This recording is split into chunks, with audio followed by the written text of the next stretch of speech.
Ayan, mostly mga bahay sa bungero, lugon yung mga manok natin ngayon at may mga ilang stag na ginagamit. And undergoing pa ng pagsasaayos nitong farm. So, talagang nag-aayos pa rin kami till now.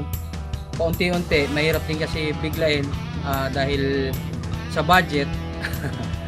And hopefully maayos natin ito at mapaganda soon para sa mga gustong bumisita ay pwede kayong bumisita rito sa Manukan.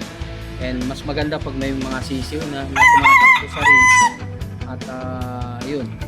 Tara, iikot pa rin namin kayo dito sa ranging. Ito yung ginawa naming ranging.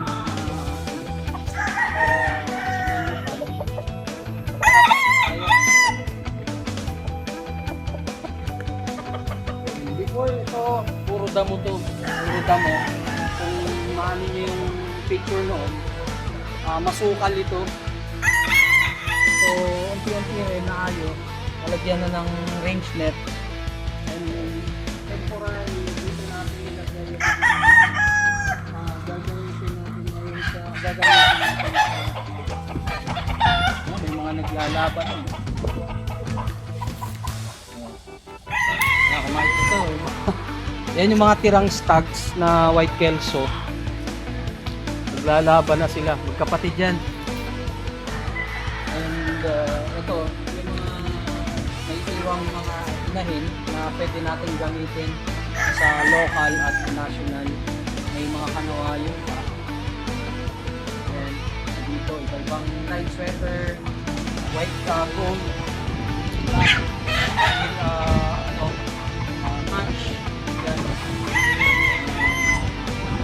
Nilpasan muna natin sila rito para kumanda yung katawan nila at makapag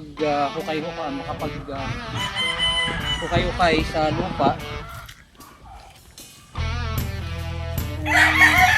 Ayan, ito yung aming ranging. Hinati namin sa dalawa.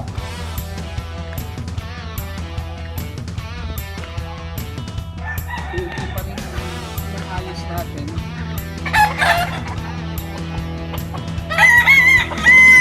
Tulad dito, ito aayusin pa namin ito. Madamo pa, dami pang dapat ayusin. So, pag naayos ko, hopefully, ay naisayos din yung tipi. Ayusin namin, dagdagan namin yung tipi. Up to 80 siguro. Maling dalawang stag. Bugan eh.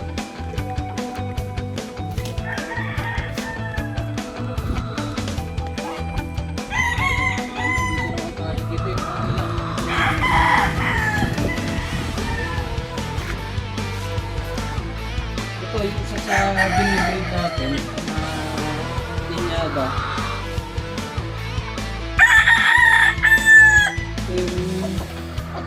Winner ni Mawasherto na bulik. Ayan, light bulik, white bulik ito. Na winner niya, nakuha natin sa kanya. At binibreed natin dito ngayon sa inahin ng ano din. Ito, bulik din ito from Mawasherto. Actually, ito yung mga balbas line niya eh. Yan. Itawag niya rito balbas yung ano niya. Balbas line na bulik.